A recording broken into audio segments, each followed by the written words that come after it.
Sir బాలకోట గారు ఏదైతే అమరావతి విషయంలో పదే పదే వైసీపీ నాయకులు కానీ వాళ్ళ ప్రతి ఒక్కళ్ళు వచ్చి 2 లక్షల కోట్లు పైన ఖర్చు అవుతుంది, అనవసరమైన దండగా అనవసరం ఖర్చు పెడతా ఉన్నాడు, వాళ్ళు దాచుకోవడం కోసం ఖర్చు పెడతా ఉన్నారని పదే పదే మాట్లాడుతూ ఉన్నారు. దాన్ని ఎలా చూడొచ్చు అంటే నిజంగానే అక్కడ 2 లక్షల కోట్లు ఖర్చు అవుతుంది అసలు? నమస్తే. అంటే అమరావతి మీద ఇన్ని కోట్ల రూపాయలు ఖర్చు అవుతున్నాయి, అన్ని కోట్ల రూపాయలు ఖర్చు అవుతున్నాయి, డబ్బులన్నీ కూడా ఏట్లో పోస్తున్నారు, నదిలో పోస్తున్నారు, గోతుల్లో పోస్తున్నారు అనే ప్రచారం వైసీపీ పార్టీ కానీ, జగన్మోహన్ రెడ్డి గారు కానీ, ఆయన యొక్క సోషల్ మీడియా కానీ ఈరోజు చేస్తున్నది కాదు. అమరావతికి ఎప్పుడైతే చంద్రబాబు నాయుడు గారు శ్రీకారం చుట్టారో రాష్ట్రానికి రాజధాని కావాలనని, అప్పటి నుంచి కూడా అమరావతి మీద చేసే ప్రచారం అంతా ఇంత కాదు. మనం గతంలో 5 ఏళ్ళు చూసాం. కులం దాడి చేశారు, నేల పనికి రాదన్నారు, శ్మశానం అన్నారు, ఎడారి అన్నారు, అది నదీ తీరం అన్నారు, నీళ్ళు ఎత్తిపోసుకోవటమే వేసవికాలం అని అన్నారు. మళ్ళీ ఇప్పుడు అమరావతి మీద కోట్ల రూపాయలు ఖర్చు పెడుతున్నారు అని అంటున్నారు. నాకు తెలిసి నిన్న మొన్న 1,00,000 కోట్లు పోయింది, 2 లక్షల కోట్లు పోయింది, 360 లక్షల కోట్ల రూపాయలు ఖర్చు అవుతుందని కూడా కొత్త కథ చెప్తున్నారు. కాబట్టి మావిగానికి ఏం ఖర్చు ఉండదు, నేషనల్ హైవే పక్కన వరుసగా కట్టుకుంటూ పోవచ్చేది చెట్లు నాటుకుంటున్నట్టుగానే ఒక విష ప్రచారం. నిజానికి ఏంటంటే ఇప్పటికీ అమరావతిలో టెండర్లు పిలిచింది అమరావతికి సంబంధించిన సహాయం వచ్చింది కేంద్ర ప్రభుత్వం ద్వారా కానీ వివిధ సంస్థల ద్వారా 60,000 కోట్ల రూపాయలు రమాలని. అందులో 54,000 కోట్ల రూపాయలు టెండర్లు పిలిచారు. ఒక 50,000 కోట్ల రూపాయల పనులు జరుగుతున్నాయి, దాదాపు 20,000 మంది కార్మికులు. ఇది అక్కడ వాస్తవ పరిస్థితి. ఈ 20,000 మంది పనిచేసే ఈ 50,000 కోట్ల రూపాయలు వీళ్ళు ఆల్రెడీ 2 లక్షలు దాటి 360 లక్షలు తీసుకెళ్లారు. రెండో మాట కూడా ఏంటంటే అమరావతి 29 గ్రామాలు తప్పుడు ప్రచారం చేస్తున్నారు. ప్రభుత్వం కానీ రాజధాని కోసం కానీ చంద్రబాబు నాయుడు గారు తీసుకున్న భూమి 29 గ్రామాల పరిధి మాత్రమే. రాజధాని సిఆర్డిఏ లేఅవుట్ గుంటూరు, విజయవాడ, దాదాపు 5 జిల్లాలు, 38 డివిజన్లు, ఇటు బందర్కి దాదాపు దగ్గర హనుమాన్ జంక్షను ప్రాంతం వరకు.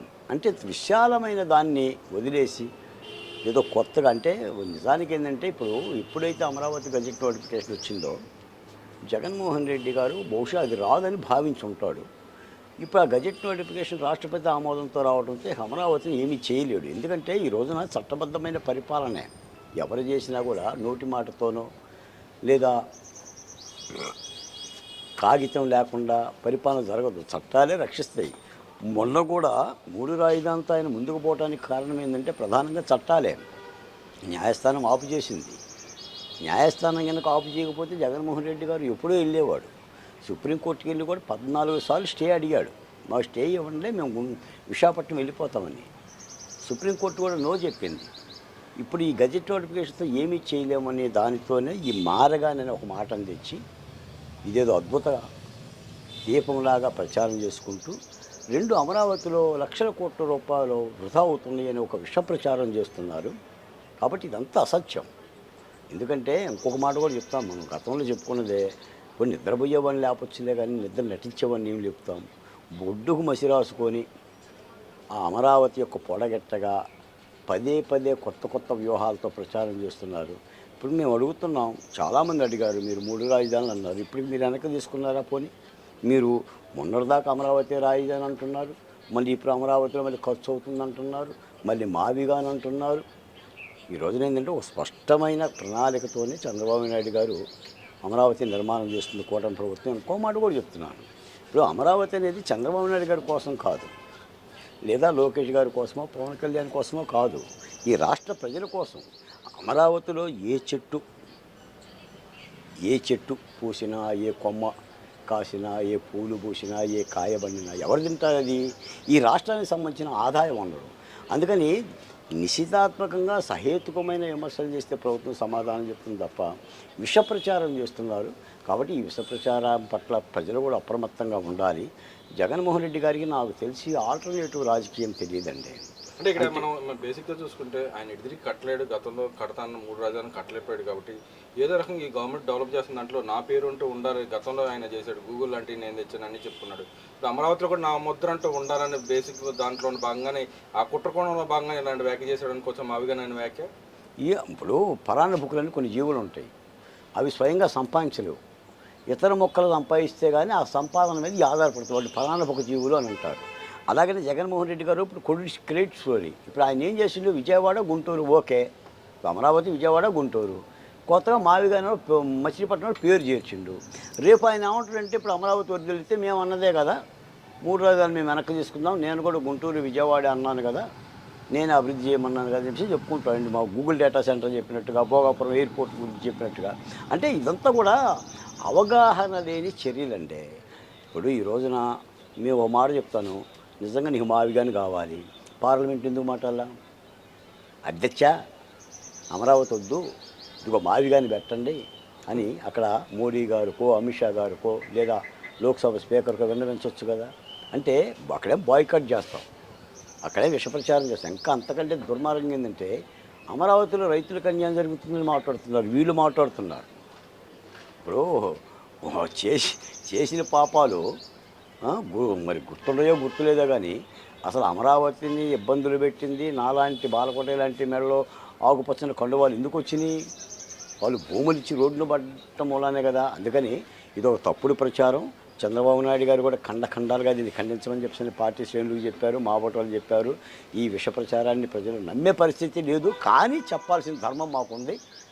ఈ విధమైన ఈ ప్రచారం నమ్మొద్దనేది ఈ సందర్భంగా తెలియజేస్తాను. అయితే చంద్రబాబు నాయుడు గారు 5,000 ఎకరాలు ల్యాండ్ బ్యాంక్ ఉందో దాన్ని యూజ్ చేసుకొని మేము ఇంత డెవలప్మెంట్ చేస్తాం, సెల్ఫ్ ఫైనాన్స్గా డెవలప్ అవుతుందని చెప్పినా కూడా అసలు 7,500 ఉంది స్క్వేర్ ఫీటు, ఆ లెక్క ప్రకారం వచ్చేసి అంత తక్కువ అని సజ్జల రామకృష్ణ రెడ్డి గారు మాట్లాడుతాం. దానికి అప్పుల పాలు చేస్తున్నావు, వడ్డీలే కట్టలేని పరిస్థితులు ఉంటారు, 2 లక్షల కోట్ల పైన ఖర్చు పెడతాం అని చెప్పి మాట్లాడుతున్నాం. ఎలా చూడొచ్చుంటారు? మీకు ఒక మాట చెప్తాను సార్. సాక్షాత్తు మాజీ ముఖ్యమంత్రి జగన్మోహన్ రెడ్డి గారు చెప్పిన మాట ఏంటంటే, నవరత్నాల అమలు మీద గత 5 ఏళ్ల పరిపాలనలో 3,30,000 కోట్ల రూపాయలు అప్పు చేశాను, అందులో 2,70,000 కోట్ల రూపాయల బటన్ నొక్కి నేరుగా లబ్ధిదారులకు అందజేశానని చెప్పాడు. అప్పు చేశాను, బటన్ నొక్కాను, ఇచ్చాను అని. మరి నవరత్నాలు పెట్టింది అప్పు చేయడానికైనా? ఓకే, మరి 2,70,000 కోట్ల రూపాయలు తీస్తే 3,30,000 కోట్ల రూపాయల్లో మిగిలిన 60,000 కోట్ల రూపాయలు ఎక్కడ? మరి రాష్ట్ర బడ్జెట్ ఏటా 2,90,000 కోట్ల రూపాయలు కదా ఏటేటా. 5 ఏళ్ళకి ఇంటూ 2,93,000 కోట్ల రూపాయలు, 15 లక్షల కోట్ల రూపాయల బడ్జెట్ ఏమైంది? రాష్ట్రానికి సంబంధించిన ఆదాయం ఏమైంది? అంటే ఒక తప్పుడు ప్రచారం ఇదే ప్రచారం అంతే తప్ప.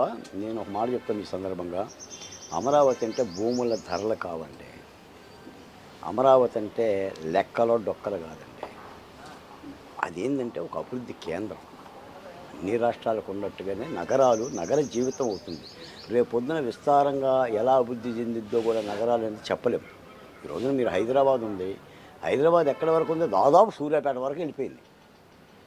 రేపొద్దున ఈ అమరావతి అనే నగరం మచిలీపట్నం తీరం దాటి వెళ్ళిపోవచ్చు, అదేం ఆగదు, విస్తారంగా పెరుక్కుంటూనే పోతుంది. అంటే ఇలా అభివృద్ధిని చూడాల్సిందే తప్ప కేవలం అమరావతి గిట్టగా చేస్తున్న ఈ ప్రచారం మాత్రం తప్పనిసరిగా ఖండించాలి. రాష్ట్ర ప్రజలు కూడా అప్రమత్తంగా ఉండాలి. అదేవిధంగా కేటీఆర్ గారు నేను ఆయన మాట్లాడుతా, గతంలో హైదరాబాద్ డెవలప్మెంట్లో చంద్రబాబు నాయుడు గారు పెద్ద ఎన్టీఆర్ గారితో పాటు వైఎస్ రాజశేఖర్ మా తండ్రి కూడా అక్కడ చేసే డెవలప్మెంట్ చేశారు. ఇప్పుడు అది అభివృద్ధి ఫలాలు అంటూనే ఇంకో పక్క మేము తప్పులు చేసాం, మేము తప్పులు మారాలనుకుంటున్నాం అని చెప్పి ఆయన స్థిరంగా వ్యాఖ్య చేసింది. మరి జగన్మోహన్ రెడ్డి గారు అలాంటి రియలైజేషన్ ఎప్పుడు వస్తుంటారు? సొంత చర్యలు కూడా తిరుగుతున్న పరిస్థితి కదా, ఎలా చూడొచ్చంటారు? ఎప్పుడైనా ఒక రాజకీయ పార్టీ నాయకుడికి ఉండాల్సిన విజ్ఞత ఏంటంటే ఆత్మవిమర్శ చేసుకోవటం. అంటే తప్పు చేస్తే దాన్ని ప్రజల నిర్ణయాన్ని వ్యతిరేకిస్తే ఆ తప్పు నిర్ణయాన్ని సరిదిద్దుకోవటం. అది చంద్రబాబు నాయుడు గారు కూడా చాలా సందర్భాల్లో చేశారు. తప్పు నిర్ణయాన్ని సరిదిద్దుకోకుండా బేషరతంతో మొండితనంతో కనుక ముందుకెళ్తే మూతి బొగులుతుంది, మోకాల చెప్పల బొగులుతుంది. ఇప్పుడు జగన్మోహన్ రెడ్డి గారిలో వచ్చిన వైఖరే అది.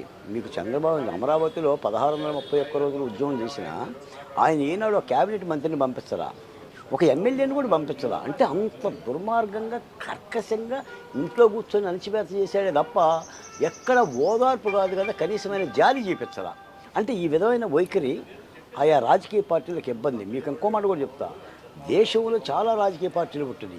ఏ రాజకీయ పార్టీ అయితే పునఃసమీక్ష దిద్దుబాటు సర్దుబాటు మార్చుకోవటం అనేది కనుక లేకపోతే సజ్జల తిన్న కోడి సజ్జలను కనుక విసర్జించినట్టుగా అలాగనే ఉంటే ఏ పార్టీ బతకదు.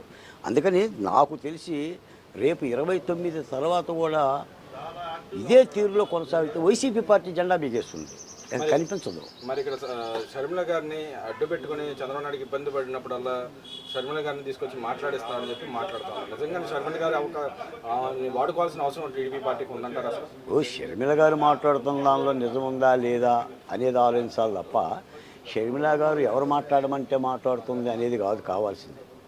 షర్మిల గారు కాంగ్రెస్ పార్టీకి సంబంధించిన రాష్ట్ర అధ్యక్షురాలు. ఆమెకు అందరి నుంచి అన్యాయం జరిగిన మాట యథార్థం. అది ఆస్తుల పరంగా అన్యాయం జరిగింది, రాజకీయ పరంగా అన్యాయం జరిగింది. ఆమెని జగన్మోహన్ రెడ్డి గారు 2019 ఎన్నికల ముందు అధికారం రావడానికి ముందు వాళ్ళ అమ్మనే షర్మిల గారి యొక్క శ్రమనే వాడుకున్నాడు. ఆ శ్రమ నుంచి ఆమె విభేదించి మాట్లాడటమే తప్ప ఒకళ్ళు పలికిస్తే పలికే తత్వం షర్మిల గారికి ఏం లేదు.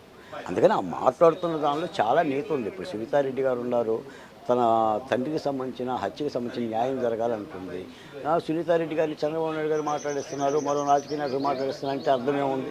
అది ఇవన్నీ తప్పుడు ప్రచారాలు కాబట్టి దీన్నంతా కూడా ప్రజలు అర్థం చేసుకుంటారు. అదేవిధంగా షర్మిల గారు అయితే ఈయన మావిగాని విషయంలో కూడా కొన్ని వ్యాఖ్యలు చేసింది. దాన్ని ఎలా చూడొచ్చు అంటారు? నిజంగానే ఆయనకి ఇప్పటికైనా రిలీజ్ అవుతాడంటారా? కనీసం చెల్లెలు చెబుతున్నా కూడా ఈయన స్థాయికి వస్తాడంటారా? ఇక ప్రజలు మళ్ళీ తీర్పిస్తేనే ఫైనల్గా ఎంటాడంటారు? షర్మిల గారే చెప్పారండి, శత్రువు ఎలా ఉంటాడో అనేది తెలుసుకోవాలంటే మా అన్నయ్యని చూసి నేర్చుకోండి అన్నాడు. అది మహా దారుణమైన మాట. అంటే అన్నని శత్రువుతో పోల్చడం అనేది నిజంగా ఏంటంటే ఇంకా కొంతే మాట్లాడుతున్నాను అనిపిస్తుంది. ఆమె పడ్డ ఆవేదన జగన్మోహన్ రెడ్డి గారి నుంచి. ఇప్పుడు నిన్న మొన్న కూడా జగన్మోహన్ రెడ్డి గారి మీద చాలా విమర్శలు వస్తున్నాయి కదా సార్. ఇప్పుడు బొత్స సత్యనారాయణ గారు మాట్లాడుతున్న మాటలు కానీ, లేదా ఆయన కన్నీటి వెనక కథ కానీ, లేదా ఆ రోజు రాజశేఖర రెడ్డి గారు చనిపోయినప్పుడు అసలు నేను శవం దగ్గరికి పోకపోవడం కానీ, ఇప్పుడు జగన్మోహన్ రెడ్డి గారు ఇడిపోయి పావురాలు కొట్టుకు వెళ్ళలేదని చెప్పిన ప్రశ్న వచ్చిందండి. బయటకు వచ్చి ఇంటి దగ్గర నుంచే నాకు ఆశ్చర్యం వేసింది. తండ్రి చనిపోతే తండ్రి శవం ఉన్న ప్రాంతానికి జగన్మోహన్ రెడ్డి గారు వెళ్ళలేదు అని అంటే చాలా ఇబ్బందికరమైన ప్రశ్న. ఆయన ఎక్కడో ఉన్నాడంట ఆ రోజు. హైదరాబాద్ శవం వస్తే కానీ కోలకత్తాలో ఉన్నాడు, హైదరాబాద్కి శవం వస్తే కానీ వచ్చాడు. అందుకని కాబట్టి జగన్మోహన్ రెడ్డి గారిని మనం నియంతగా చెప్తూ ఉంటుంటాం. ఎందుకంటే ఇప్పుడు పని కట్టుకొని కూటమి పార్టీ కానీ లేదంటే అమరావతి నాయకులు కానీ జగన్మోహన్ రెడ్డి గారిని ఎందుకు చెడతారు మీరు పదే అని అంటుంటారు. కానీ మరి ఈ వైఖరిని మనం ఎండగట్టకపోతే మరి రాష్ట్రానికి ప్రమాదం, ప్రజాస్వామ్యానికి ప్రమాదం. వాళ్ళు మావిగన్న పేరుతో రిఫరెండం రాగలరంటారా రేపొద్దున ప్రజలు? వైసీపీ పార్టీ ఎక్కడుంది మావిగాను? పోనీ అది ఏ భాష చెప్పండి. తెలుగా, హిందీ, జగన్ గన్ను ఉంది కదా, గన్ను పెట్టుకునే మళ్ళీ ఇప్పుడు ఏదో 4 గోడల మధ్య కూర్చొని పిచ్చి పేరు పెట్టి చేస్తా. అందుకని వీటి మూలాన్ని ఏమి అవ్వదండి. కాకపోతే ఏంటంటే ఒక అలజడి సృష్టించడం అనేది జగన్మోహన్ రెడ్డి గారి వ్యూహం. అది వాస్తవ రూపంలో దాల్చిద్దంటారు, అలజడి వస్తుందంటారు. ఏముంటుందంట వాస్తవ రూపం దాల్చడానికి మావిగన్లో? ఓ బెజవాడ ఉంది, బెజవాడ అమరావతి, గుంటూరు అమరావతి, ఇంక ఏముందంటున్నా అదే ప్రక్రియ జరుగుతుంది. ఆల్రెడీ భూములు తీసుకున్నాం, నిర్మాణాలు పూర్తవుతుంది, ఇప్పుడు శరవేగంగా జరుగుతున్నాయి. మొన్న 5 ఏళ్ళు జగన్మోహన్ రెడ్డి గారు ఆ సచివాలయం ఆ అసెంబ్లీలో ఉన్నాడు. ఇంక ఏముందంటున్నా నేను మావిగానంటే ఏ మామిడికాయ ఉంది చెప్పండి. అది అందుకని ఒక ఆల్టర్నేటివ్ ప్రచారం ఏదో ఒకటి చెయ్యాలి, ఒక ప్రచారం చేయాలి, అలజడి చేయాలి, లేదా తప్పుడు ఆరోపణలు చేయాలి, 1,00,000 కోట్ల రూపాయలు అవుతుందని అన్నది. పోనీ ఆ మాటకు వస్తే నాగార్జున యూనివర్సిటీ ఏమైందంటే, నాగార్జున యూనివర్సిటీలో 500 ఎకరాలు ఉన్నాయి, అక్కడ పెట్టుకోమంట కదా. ఇప్పుడు అది మర్చిపోయాడా? అసలు రాష్ట్రానికి రాజధాని అక్కర్లేదంట కదా, ఆ మాట మర్చిపోయాడా? ముఖ్యమంత్రి ఎక్కడ కూర్చుంటే అక్కడే రాజధాని అంట కదా, అది మర్చిపోయాడా? మరి ఇప్పుడు మావిగాని వచ్చిందా? అంటే అపరిచితుల భంగిమలు కూడా ఇన్నుండవు ఒక మనిషిలో. ఇప్పుడు పాముకు కూడా 2 నాలుకలు ఉంటాయి. ఇప్పుడు వైసీపీకి ఎన్ని నాలుకలు ఉన్నాయి చెప్పండి? 36 నాలుకలు ఉన్నాయి. ఆ రోజున కూడా అన్నారు 3 రాజధానులు కాబట్టి 30 రాజధానులు పెట్టుకుంటామని. అందుకని ఈ తప్పుడు ప్రచారాన్ని అయితే రాష్ట్ర ప్రజలు అర్థం చేసుకోవాలి.